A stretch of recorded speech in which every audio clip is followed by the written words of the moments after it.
Welcome friends.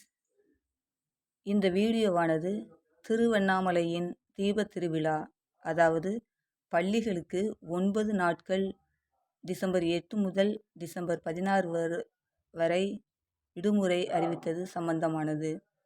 வாங்க வீடியோக்குள்ளே போகலாம். திருவண்ணாமலை இந்தியாவின் மிக பழமையான பாரம்பரிய தலங்களில் ஒன்றாகும். முக்கிய தீப திருவிழா தென்னிந்தியா முழுவதிலும் இருந்து பக்தர்களை ஈர்க்கிறது.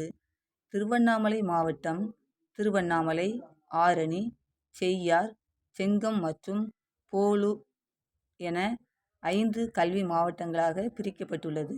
இதில் மொத்தம் 1798 தொடக்கப்பள்ளிகள், 219 உயர்நிலைப் பள்ளிகள், 160 மேல்நிலைப் பள்ளிகள், சிபிஎஸ் பள்ளிகள் தவிர மாவட்டத்தில் இயங்கி வருகின்றன.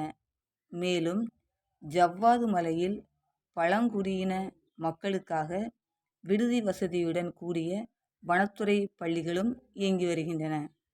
திருவண்ணாமலை தீப திருவிழாவை முன்னிட்டு அம்மாவட்டத்தில் உள்ள 156 அரசு மற்றும் அரசு உதவி பெறும் பள்ளிகளுக்கு 9 நாட்கள், அதாவது டிசம்பர் 8 முதல் டிசம்பர் 16 வரை விடுமுறை அளிக்கப்பட்டுள்ளதாக மாவட்ட முதன்மை, அதாவது திருவண்ணாமலை மாவட்ட முதன்மை கல்வி அலுவலர் அறிவித்துள்ளார். நன்றி. இந்த வீடியோவை லைக் பண்ணுங்கள், கமெண்ட் பண்ணுங்கள், ஃப்ரெண்ட்ஸ் அண்ட் ஃபேமிலிக்கு ஷேர் பண்ணுங்கள். தேங்க்யூ.